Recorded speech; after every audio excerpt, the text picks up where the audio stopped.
Assalamualaikum warahmatullahi wabarakatuh. Halo kawan semua, selamat datang di channel Alif Fish Farm, channel yang membahas seputar budidaya ikan nila. Jadi pada video kali ini saya akan berbagi lagi kepada kalian mengenai cara saya dalam berbudidaya ikan nila ya kawan-kawan. Terutama itu spesifiknya saya sedang melakukan persiapan sebelum tebar bibit kawan-kawan. Jadi untuk tebar bibit besok saya akan melakukan persiapan dari sore ini ya. Sekarang itu pukul, saya lihat ya, ini pukul 5:50 hari Sabtu ya, tanggal 19 Agustus. Jadi saya sudah melakukan persiapan hari ini untuk tebar bibit besok pagi kawan-kawan. Jadi persiapan yang saya lakukan pertama-tama itu saya akan menyiapkan antibiotik ya kawan-kawan. Antibiotik yang saya tebarkan secara tropikal atau melalui air kawan-kawan. Namun sebelum lanjut ke videonya, alangkah baiknya bagi kalian yang baru menemukan channel ini bisa dukung channel ini agar dapat lebih berkembang dengan cara menekan tombol subscribe-nya kawan-kawan. Dan jangan lupa untuk menyalakan tombol loncengnya juga agar kalian tidak ketinggalan notifikasi video update terbaru dari channel ini. Oke, lanjut. Di sini kita sudah menyiapkan antibiotik. Oke. Sini saya memakai merek Red Blue Dog ya. Oke, saya jelaskan di sini sedikit. Ini adalah obat antibakteri, virus, jamur, parasit, kuman yang efektif mencegah penyakit ikan dan udang dengan formula baru yang super komplit. Jadi dia mengklaim bahwa produknya ini super komplit ya kawan-kawan. Nanti kita buktikan ya apakah benar. Dan di sini yang saya butuhkan sebenarnya di bagian ini kawan-kawan.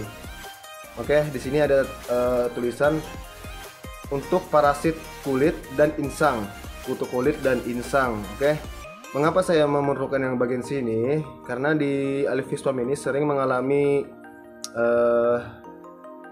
bibit ikan nila, kendalanya itu di bagian insang kawan-kawan. Jadi insang pada nila tersebut sering mengalami yang namanya Streptococcus kawan-kawan, atau virus yang menyerang bagian insang. Jadi dia warnanya itu agak pucat, kemudian dia berlendir.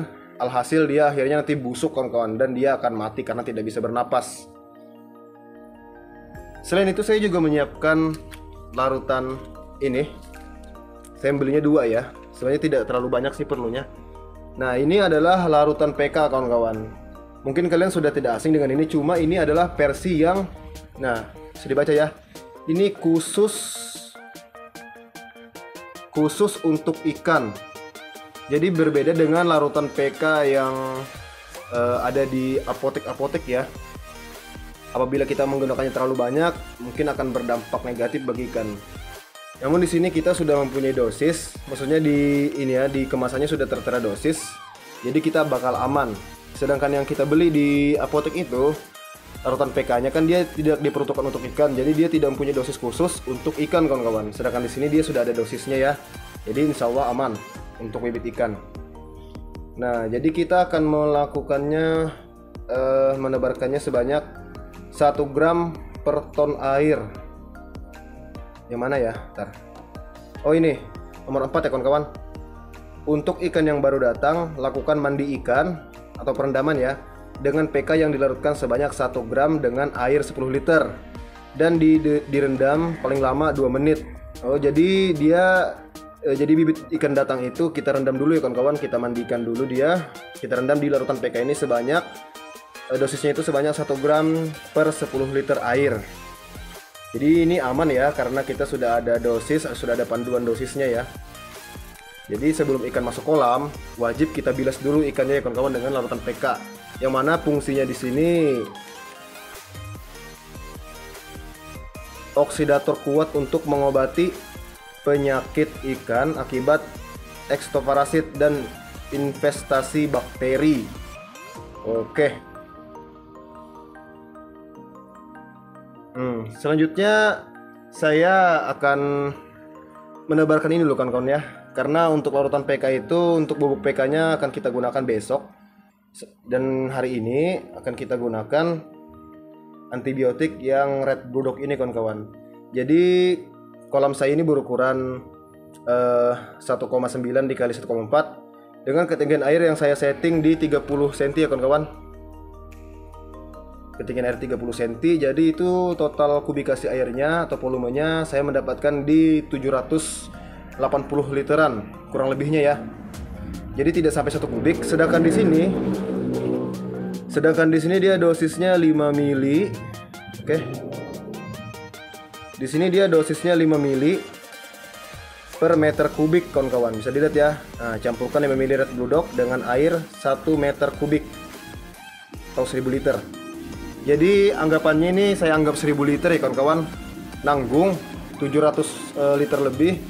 Jadi saya gunakan 5 mili. Di sini saya menggunakan suntikan. Ntar suntikannya jatuh. Jadi saya menggunakan suntikan ini ya kawan-kawan. Sebenarnya suntikan yang besar lebih bagus. Ini suntikan yang kapasitasnya hanya 1 mili kawan-kawan. Kita menggunakan ini. Ini masih segel ya kan. Ini baru saya beli soalnya. Sekaligus ini uji coba ya, apakah ini ampuh untuk saya pakai. Apabila ini ampuh, saya bakal rekomendasi ke kalian. Oh, ini warna biru ya. Jadi ini obatnya mirip seperti obat biru atau metalin blue ya. Oke, ini kita ambil sebanyak 5 kali. Dikarenakan ini satu suntikan kapasitasnya 1 mili ya. Jadi kita ambil dia 5 kali kawan-kawan. 1 2 3 4 5. Oke. Sudah ya karena 5 ya. Jadi airnya itu dia berwarna kebiruan kawan-kawan. Nah, bisa dilihat. Bisa dilihat ya. Ini airnya berwarna kebiruan. Jadi untuk aerasi, alangkah baiknya sudah dinyalakan 24 jam sebelum bibit datang kawan-kawan. Selain tujuannya untuk mengaduk, tunggulah. Ini masih ada sisanya. Selain tujuannya untuk mengaduk air agar si obat biru ini atau si Red Blue Dog ini merata ke setiap kolam, juga di samping itu dia untuk memenuhi oksigen kawan-kawan. Jadi ikan yang datang, ikan yang baru sampai di sini sudah tidak kekurangan oksigen kawan-kawan, karena oksigen sudah kita nyalakan selama 24 jam sebelum ikan tiba. Oke, untuk lanjutan videonya ini saya update besok ya. Tapi ini akan saya skip saja, tidak saya jadikan 2 video, akan saya jadikan 1 video. Besok tanggal, hari ini kan tanggal, hari ini tanggal 19, berarti besok tanggal 20 dini hari atau pagi hari akan saya sambung untuk penambaran ikan dan perendaman ikan menggunakan larutan PK ya. Baik ya kawan-kawan, ini sekarang pukul 5:32 dini hari tanggal 20 Agustus ya. Nah, jadi ikan sudah datang, bibitnya sudah datang. Jadi ikannya itu dikirim tepat pada pukul berapa ya? Lupa sih, tapi ini saya tampilkan ya kawan-kawan ya, screenshotan daripada pengiriman bibitnya tadi malam ya. Kalau nggak salah pukul berapa gitu, pukul 9 atau pukul 8.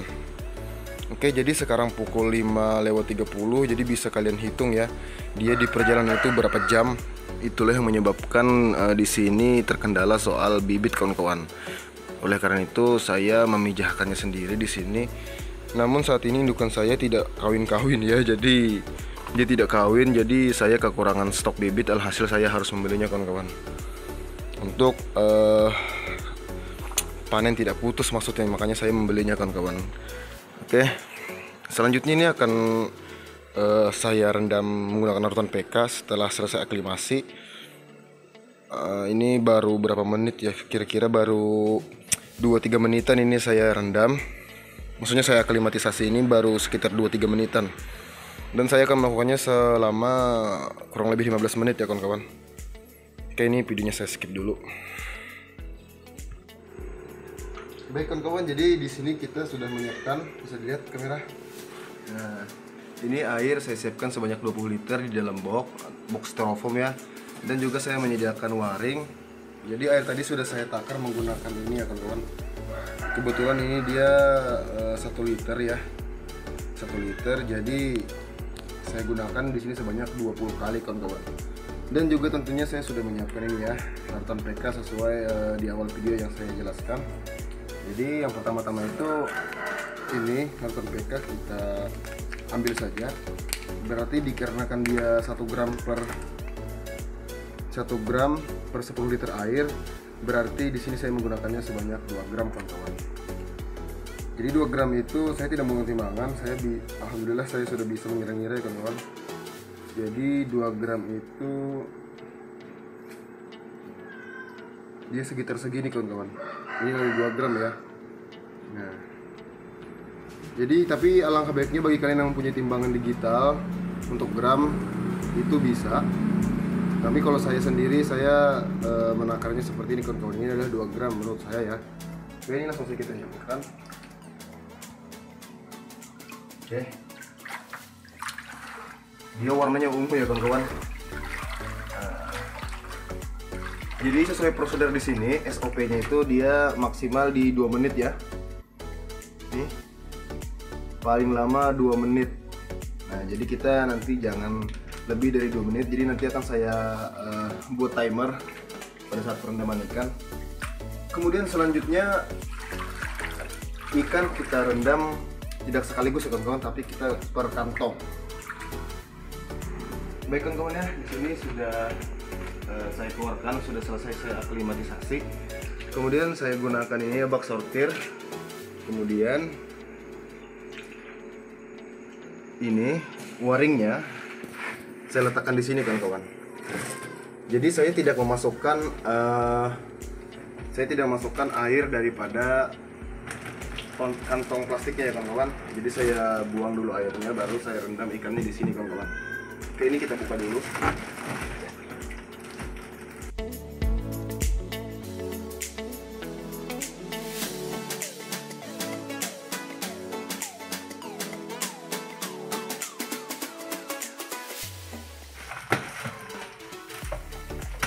Oke, nih sudah ya kawan-kawan.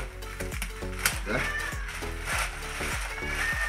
Nah, kemudian jadi di dalam kantong plastik dia mengasih es batu ya kawan-kawan. Dia dikasih es batu mungkin agar suhu tidak panas ya, jadi ikan tidak stres. Oke, ini kita tumpahkan ikannya di sini dulu.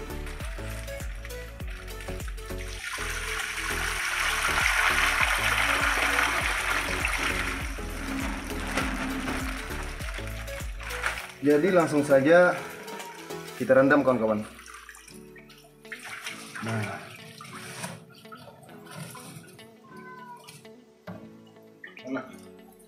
stopwatch, ambil stopwatch.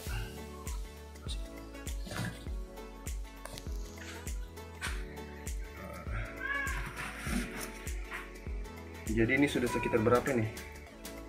10 detikan. Biasanya kita rendam dulu kawan-kawan ya.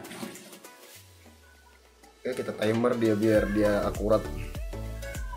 Nah, jadi anggap saja dia sudah jalan 15 detik ya kawan-kawan. Jadi kita ambil di sini stopwatchnya sekitar 1 menit 15 detikan atau 1 menit 30 detik ya kawan-kawan. Jadi jangan lebih daripada 2 menit. Baik kawan-kawan, di sini sudah 1 menit 20, 21. Ya, ini sudah cukup ya, yang penting jangan lebih daripada 2 menit kawan-kawan. Oke, ini kita angkat ya. Sebelumnya kita cek dulu apakah ada yang mati. Kayaknya aman sih. Tapi nanti setelah kita tebar di kolam pasti kelihatan kawan-kawan. Oke. Bentar. Kemudian kita masukkan dia ke sini kawan-kawan. Oke. Langsung saja ya.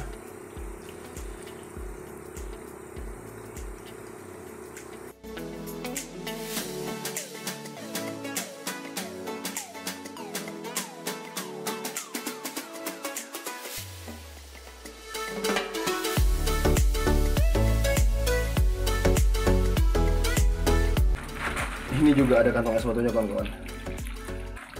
Kemudian kita rendam dia ya, sama kayak tadi kawan-kawan. Oke, kemudian kita timer sampai 2 menit kawan-kawan. Oke, jadi selain di sini kita melakukan pencegahan ya, jadi di sini kita juga bisa melakukan pengecekan kawan-kawan, apakah ada ikan yang mati selama pengiriman. Tapi di sini saya tidak ada melihat ikan yang mati kawan-kawan. Oh, ini satu ya. Nah, jadi ada satu mati kawan-kawan. Satu. Oke.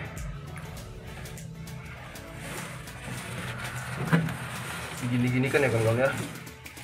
Kita angkat biar dia oh ini satu mati. Oh enggak, cuma mabuk dia kawan-kawan. Biasanya kalau ikan yang kayak gini masih bergerak tapi dia terbalik, biasanya dia masih hidup kawan-kawan. Itu hanya saja dia dikarenakan mabuk di perjalanan ya.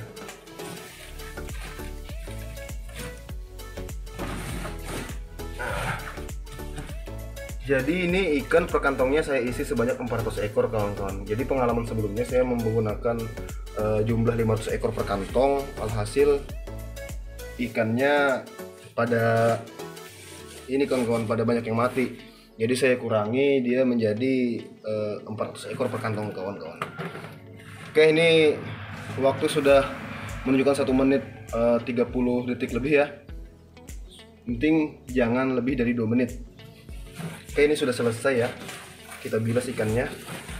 Jangan terlalu lama karena ini cairan PK keras kawan-kawan. Oke, kita angkat. Kita tiriskan ya. Kemudian kita tebar kawan-kawan. Oke. Alhamdulillah. Oke, baik. Ini sudah sekitar 20 menit ya. 20 menit setelah ikan kita tebar. Ini hari sudah terang ya kawan-kawan. Nah, jadi ikannya alhamdulillah lincah ya kawan-kawan. Alhamdulillah agak lincah nih. Dia mulai mencari-cari lumut di dinding kolam ya. Ini air AC sendiri kita setting tidak terlalu kencang ya kawan-kawan, agar ikan tidak lemas dulu. Karena untuk oksigen sendiri sudah saya pastikan tercukupi lah, dikarenakan sudah kita nyalakan dari kemarin sore ya kawan-kawan. Nah, bisa dilihat ya. Dan kematian pun totalnya ada 1 ekor ya kawan-kawan. Dari 2 kantong dia kematian ada 1 ekor. Itu menurut saya sangat bagus dengan durasi waktu pengiriman yang sangat lama ya. Dari tadi malam sekitar jam 9 sampai sekarang. Dan ikan hanya mengalami kematian sebanyak 1 ekor kawan-kawan. Berbeda dengan bibit yang di sebelah sana ya, di sana. Itu kematiannya agak banyak, sekitar ada hampir 20 ekor kawan-kawan. Dan waktu di awal tebar pun dia tidak segesit ini ya kawan-kawan. Nah, jadi untuk sedikit info, ini saya membelinya di petani yang berbeda. Keterangan dari petani itu adalah nila black prima dan ini adalah nila kekar kawan-kawan. Jadi jenisnya pun berbeda dan dari petani yang berbeda juga ya. Kita uji coba dulu apakah ikannya ini bagus. Kita gunakan red budok ya, red budok dan PK tadi kawan-kawan. Jadi ini nanti kedepannya tidak saya kasih makan sampai besok ya. Saya puasakan dulu. Dan 2 hari ke depan airnya akan saya ganti dan saya isi air red budok lagi ya. Kemudian ikan tetap saya puasakan dan setelah ganti air selanjutnya baru saya masukkan dia ke dalam sistem filtrasi kawan-kawan. Jadi sementara ini ya bisa lihat ya, untuk pipa output menuju chamber filter saya tutup. Ini juga lubang pengosong saya tutup. Dikarenakan saya khawatir ya karena daripada cairan red blue dog ini kan dia bisa menginfeksi bakteri atau membunuh bakteri, ya kan. Jadi apabila saya masukkan dia dalam sistem RAS, otomatis dia kan maksudnya melewati chamber filter biologis kita, kawan-kawan, yang berisikan Katnas. Jadi dikhawatirkan nanti bakteri baik yang ada di Katnas itu malah terbunuh oleh Red Bulldog. Jadi alangkah baiknya antisipasi. Jadi tidak kita masukkan sistem RAS dulu, kita karantina saja menggunakan air yang tidak terganti ya. Namun jangan dikasih pakan, kawan-kawan, agar tidak ada amoniak di dalam kolam. Jadi tidak ada yang namanya racun ya.